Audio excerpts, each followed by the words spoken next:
Eh bien, bonjour à toutes et à tous et salam alaikum. Très heureux encore de se retrouver sur enseigne-moi.com. Et aujourd'hui, j'ai une question assez importante d'une jeune fille qui s'appelle Véronique et qui nous vient de France. Et sa question, elle est la suivante. Qui est Jésus pour les musulmans?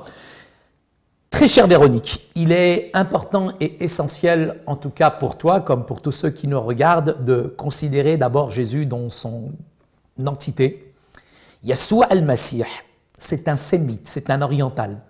On a tellement une représentation de Jésus avec tous les films un petit peu hollywoodiens, d'un Jésus un peu blond aux yeux bleus, mais j'ai envie de te dire très honnêtement que Jésus, c'est un sémite, c'est un oriental, et c'est peut-être quelqu'un qui mangeait du couscous avec ses 3 doigts, pour faire un petit peu d'humour, mais chère Véronique, te dire quand même une chose, Jésus, il est beaucoup plus près de cette culture, je dirais, orientale, plutôt que de l'Occident. Jésus, chez les musulmans, ils le connaissent, ils le respectent, ils l'honorent. Non seulement les musulmans le respectent et l'honorent, mais en même temps, tu me poses cette question qui est importante, mais qui est Jésus pour les musulmans? Ça veut dire que quelque part, ça te concerne toi-même. Et qui est Jésus finalement pour les chrétiens? Jésus, il est la personne qui a vraiment changé, bouleversé le monde. Jésus, il est le chemin, la vérité et la vie. Il est celui qui a changé ma vie, il est celui qui a transformé ma vie, il est celui qui m'a libéré du péché, il est celui qui m'a ramené dans une dimension spirituelle tout autre qu'aucune religion n'aurait pu faire de ma vie. Cette question, elle est importante, elle est large, mais il faut que tu saches que les musulmans considèrent Jésus comme un prophète, bien sûr, et pour les musulmans, parce que les musulmans ont une mauvaise conception du christianisme, bien sûr, pensent que les chrétiens disent que Jésus, il est le Fils de Dieu, mais dans un sens charnel. C'est-à-dire que Dieu aurait une relation charnelle avec une femme et qu'il aurait eu Jésus. Donc, Jésus, pour les musulmans et pour les chrétiens, je dirais que c'est la personne qui nous rassemble le plus, mais en même temps, Jésus, il est la personne qui nous divise le plus. Jésus, certains, je dirais, théologiens musulmans comme Al-Ghazali nous dit, celui dont la maladie s'appelle Jésus, il ne pourra jamais en guérir. Si je compare coraniquement et bibliquement Jésus, il y a des points de convergence et des points de divergence. Le Coran nous dit qu'il n'a jamais péché, qu'il n'a jamais menti. Il y a certains hadiths du Coran qui nous disent que même, je dirais, le péché ne l'a pas effleuré. Il était pur, il était saint, il était sans péché, nous dit le Coran. C'est intéressant de voir, je dirais, les similitudes qu'il y a entre la Bible et le Coran, mais en même temps, le Coran, je dirais, rejette farouchement, je dirais, cette notion de la Trinité que les chrétiens acceptent. Parce que dans la culture musulmane, c'est contraire, je dirais, à la nature sémitique. Comment Dieu peut-il avoir un fils? Comment Dieu peut-il être en 3 personnes? Puisqu'il n'y a qu'un seul Dieu, Allahu Ahad, lam yalid wa lam yulad. C'est-à-dire que Dieu n'a pas enfanté, il n'a pas été enfanté.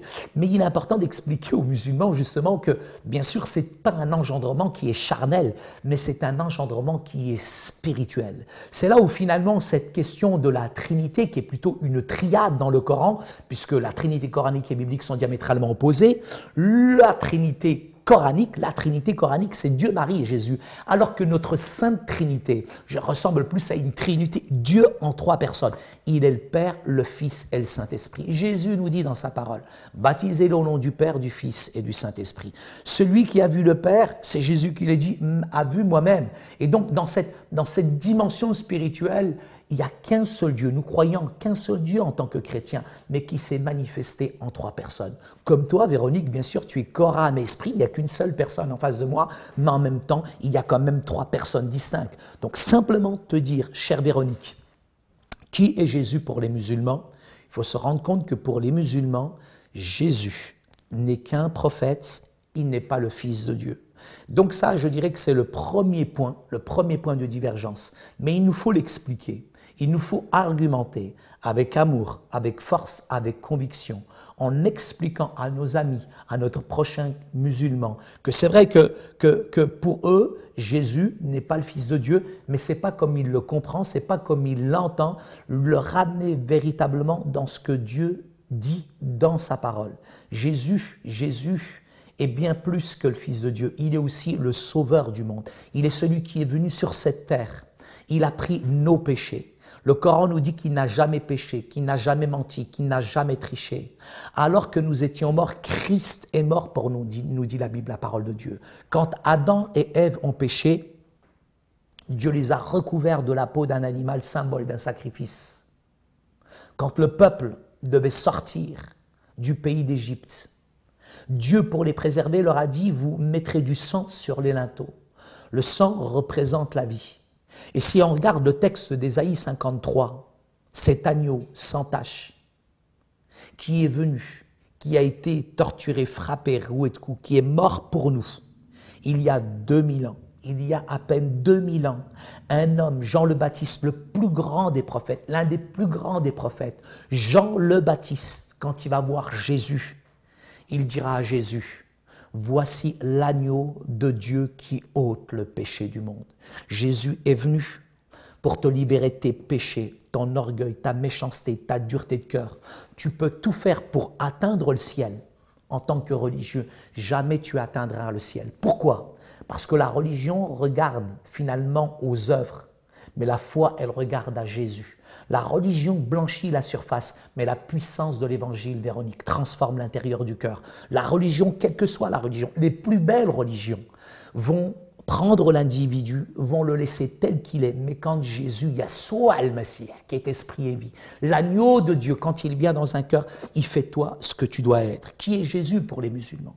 Bien sûr que c'est simplement qu'un prophète, mais simplement dire qu'aux musulmans, c'est bien plus qu'un prophète. Non seulement il est le Fils de Dieu, et bien expliquer cette terminologie, je dirais cette notion de Fils de Dieu, mais dire qu'il est le Sauveur du monde, c'est important.